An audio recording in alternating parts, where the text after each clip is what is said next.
Good evening. Welcome to worship from your homes.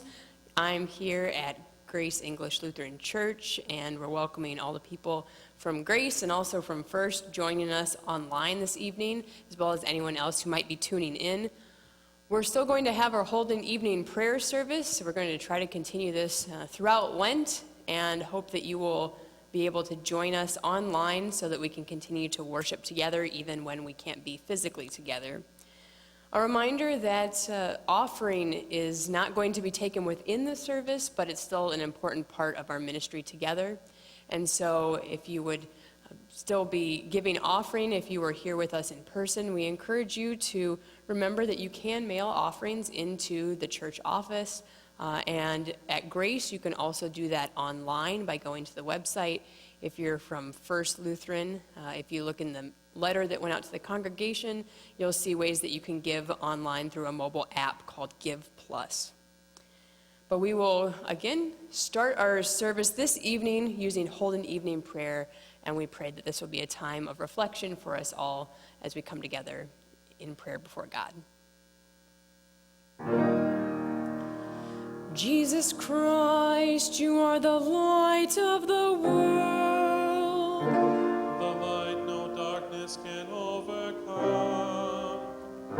Stay with us now, for it is evening, And the day is almost over. Let your light scatter the darkness And shine within your people here.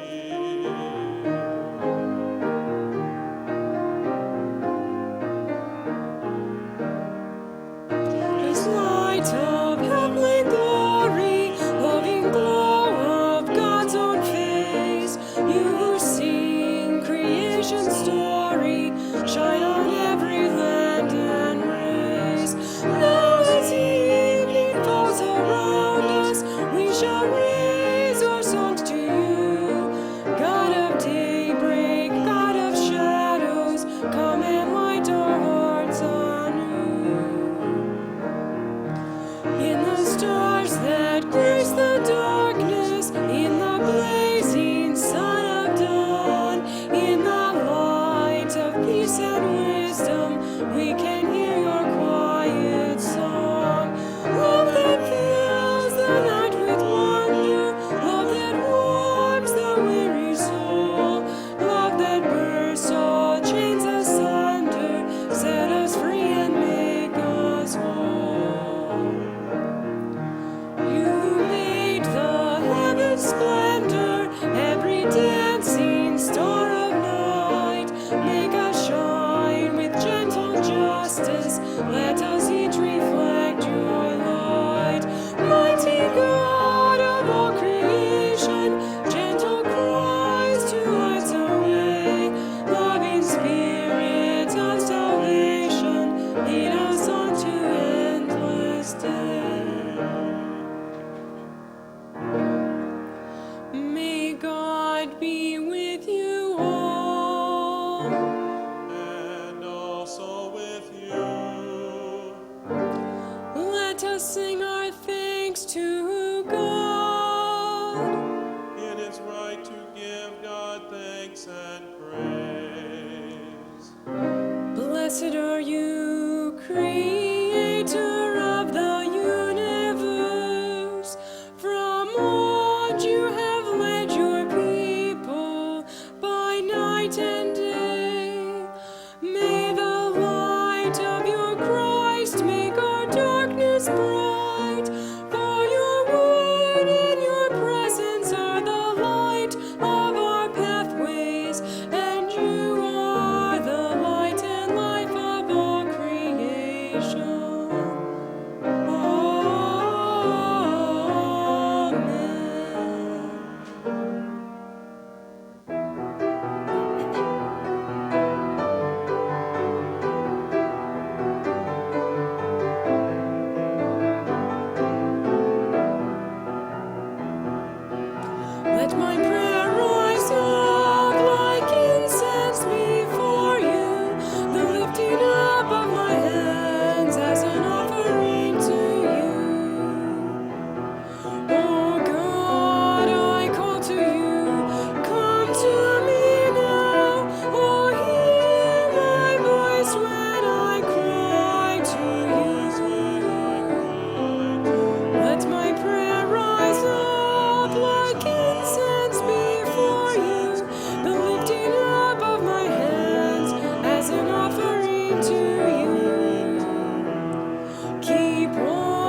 May our prayers come before you, O God, as incense, and may your presence surround and fill us, so that in union with all creation, we might sing your praise and your love in our lives.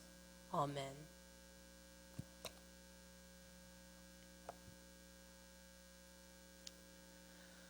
Our reading this evening is from the 16th chapter of the book of Exodus.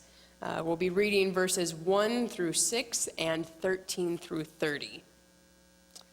A reading from the book of Exodus. The whole congregations of the Israelites set out from Elim, and Israel came to the wilderness of Sin, which is between Elim and Sinai, on the 15th day of the second month, after they had departed from the land of Egypt. The whole congregation of the Israelites complained against Moses and Aaron in the wilderness. The Israelites said to them, "If only we had died by the hand of the Lord in the land of Egypt, when we sat by the flesh pots and ate our fill of bread. For you have brought us out into the wilderness to kill this whole assembly with hunger." Then the Lord said to Moses, "I am going to rain bread from heaven for you, and each day the people shall go out and gather enough for that day. In that way I will test them whether they will follow my instruction or not.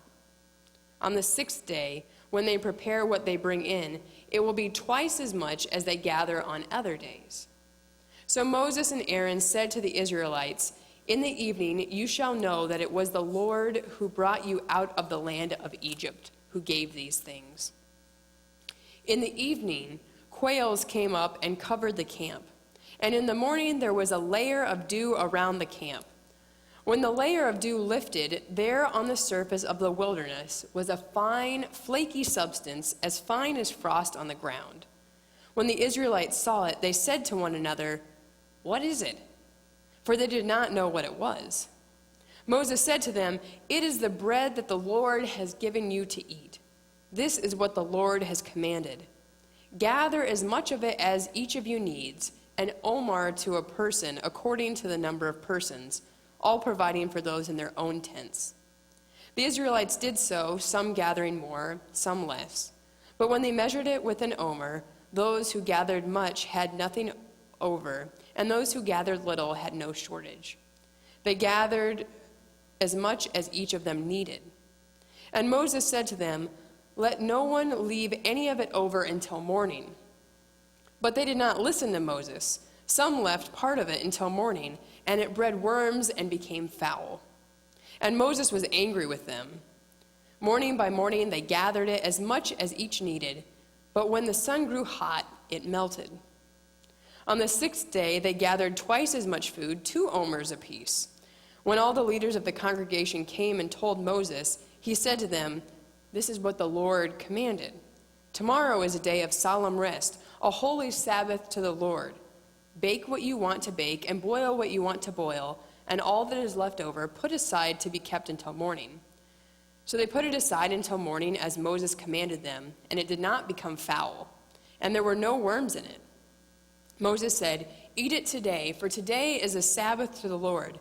Today you will not find it in the field. 6 days you shall gather it, but on the seventh day, which is a Sabbath, there will be none." On the seventh day, some of the people went out to gather, and they found none. The Lord said to Moses, "How long will you refuse to keep my commandments and instructions? See, the Lord has given you the Sabbath. Therefore, on the sixth day, he gives you food for 2 days. Each of you stay where you are. Do not leave your place on the seventh day." So the people rested on the seventh day. This is the word of the Lord. Grace and peace be with you all through the triune God, Father, Son, and Holy Spirit, the one who was and is to come. Amen. Well, this is not how we expected to be in worship together tonight. Only a week ago, we knew that there was rumblings. We knew that something was coming here with COVID-19 spreading throughout the world, and that we might need to make some changes in worship. And we weren't quite prepared for how quickly this was going to evolve, but we're glad that even though we can't join together in person, we still can stay connected together as the body of Christ at a distance in worship. It seems that wilderness was an oddly appropriate theme for our Lenten series, especially perhaps this reading, which I do assure you was picked weeks ago and had nothing to do with all of the hoarding that we heard about in the news and we see must have happened as we go to stores and shelves are bare. And some of us are wondering, how are we going to get food now that the shelves are bare, and we're wondering about restocking the shelves. And we're sitting in the wilderness wondering, how did we get here? And how can we go back to where we started? And we're in a time when that's not possible, to just go back to Egypt and start over. We're in a time where we are in the wilderness and we need to be kind of at a distance from each other in order to stay well. Now, as we saw the hoarding that happened over the past week and a half or so, there was that first wave that kind of caught, I think, most people off guard.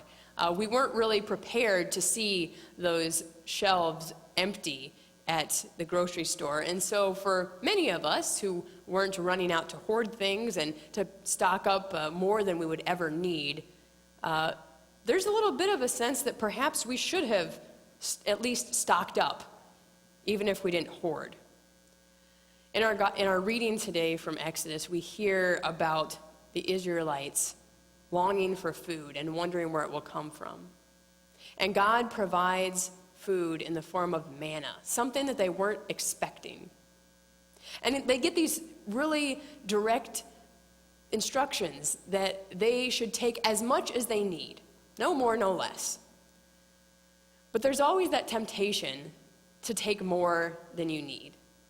There's also the temptation to not fill up as much as you needed, thinking you'll just be able to get more tomorrow.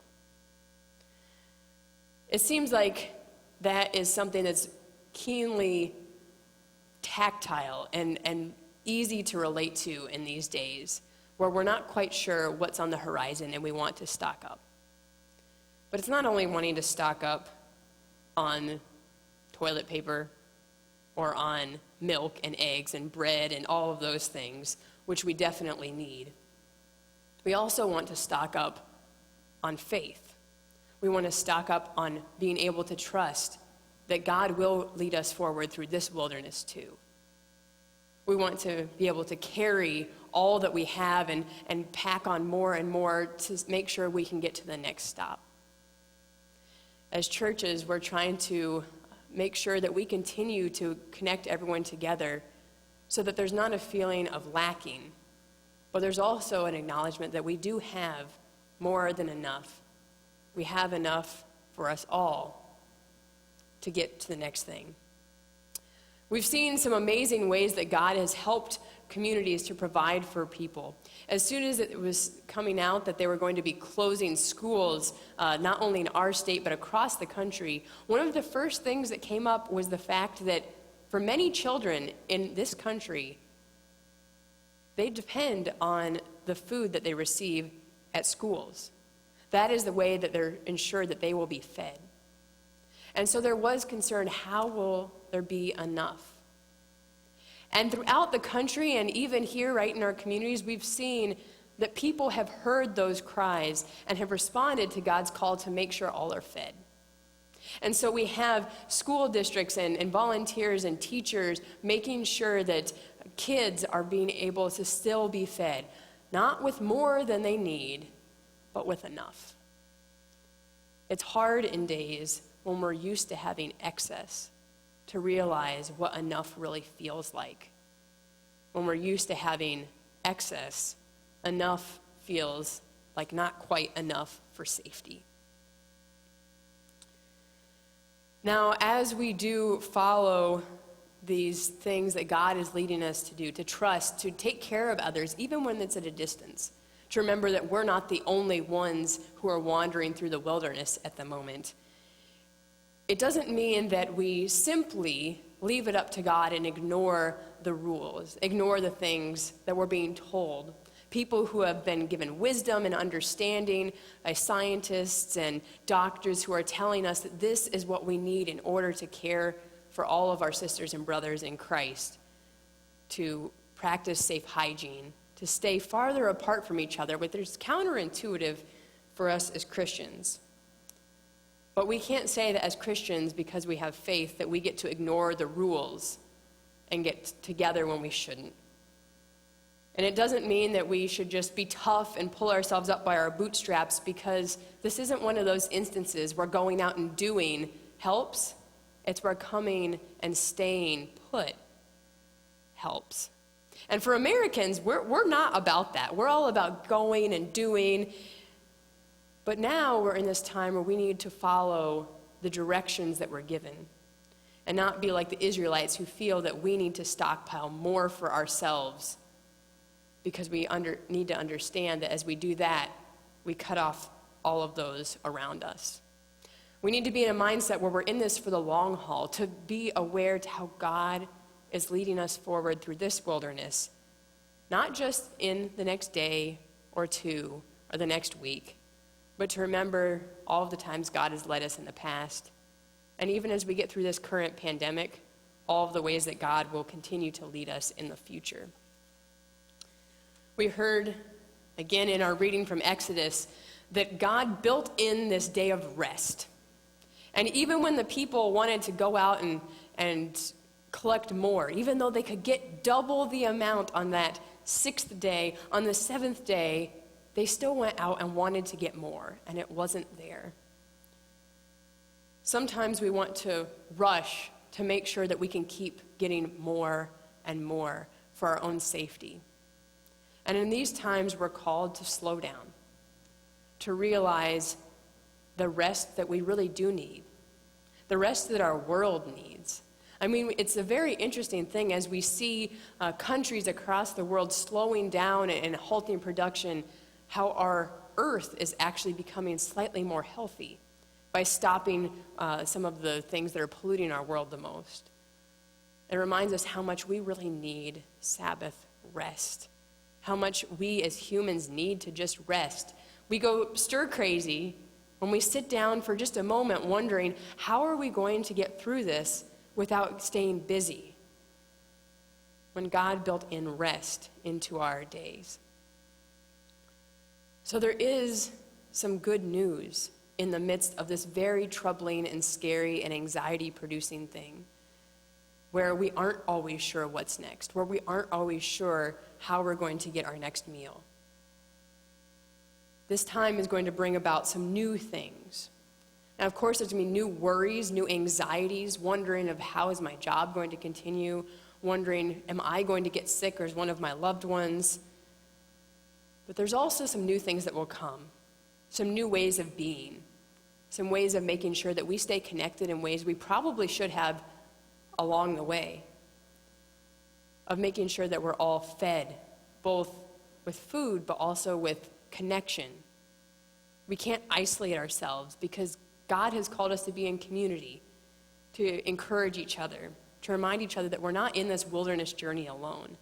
And we have the unique skills to do that. We know what sharing the love of Jesus is about.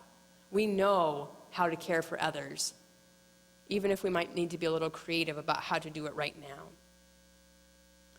And we need to allow ourselves to take that time to rest, to take a breath, knowing that this is not something that we can rush through, that we need the Sabbath rest in order to continue on this wilderness journey.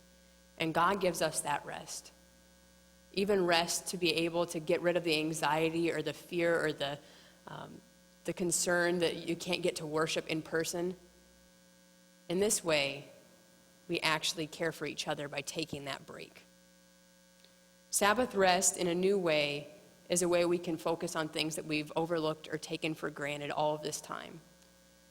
There are opportunities here that we can't miss to lean into new things, to listen for God's guidance and God's voice in the midst of a lot of panic, and to trust that if we come together while being apart, that God will lead us forward and we will be well. Amen.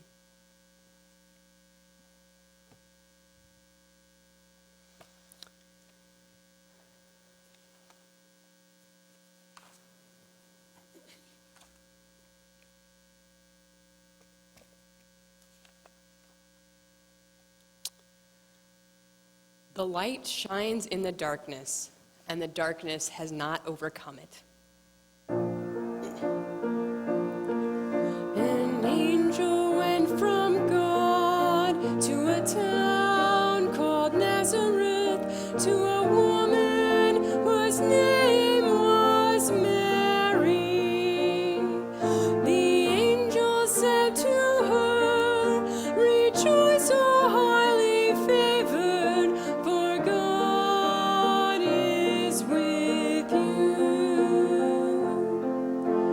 You shall bear a child, and his name shall be Jesus, the chosen one of God Most High." And Mary said, "I am the servant of my God. I live to do your will.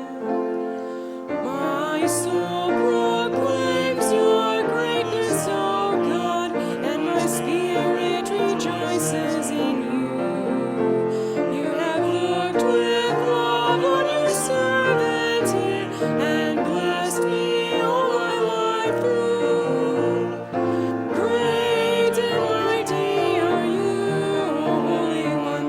Strong is your kindness evermore. Ah, you favor the weak and lowly one, humbling the proud of heart. You have cast the mighty down from their thrones, and uplifted the humble of heart. You have filled the hungry with wondrous things, and left the wealthy no want. Great and mighty are you, O faithful one. Strong is your justice, strong your love. As you promised to Sarah and Abraham, kindness forevermore. My soul proclaims your greatness, O God, and my spirit rejoices in you. I've looked with love on your servant here, and blessed me all my life through.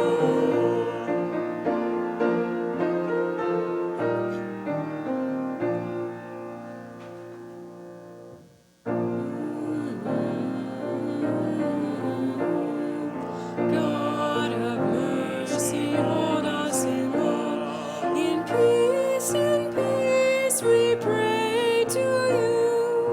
God of mercy, hold us in love. For peace and salvation we pray to you.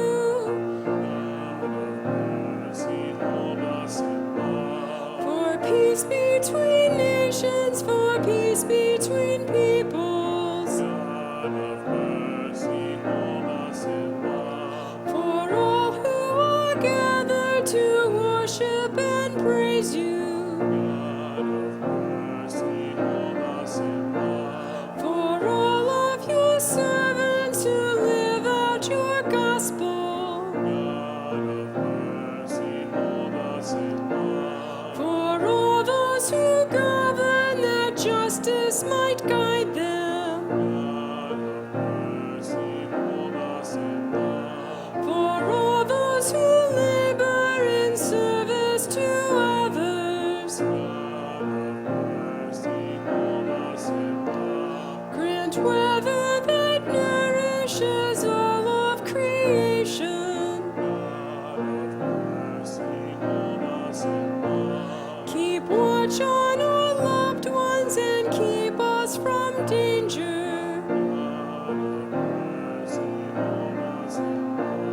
For all the beloved who rest in your mercy.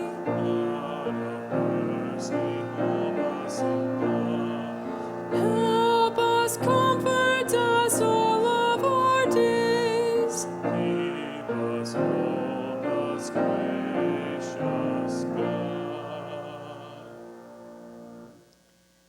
Great and merciful God, source and ground of all goodness in life, give to your people the peace that passes all understanding, and the will to live your gospel of mercy and justice, through Jesus Christ our Lord. Amen. God, remember us in your love and teach us to pray. Our Father in heaven, hallowed be your name. Your kingdom come, your will be done, on earth as it is in heaven. Give us today our daily bread. Forgive us our sins as we forgive those who sin against us.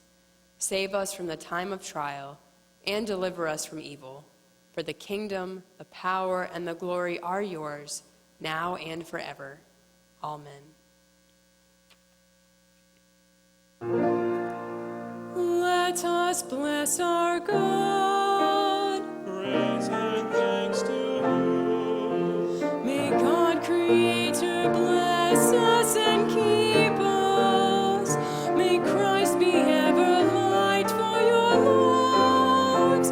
May the Spirit of love be our guide and path for all of our days.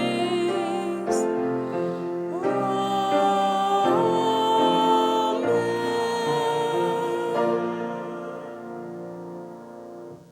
Go in peace. Serve the Lord. Thanks be to God.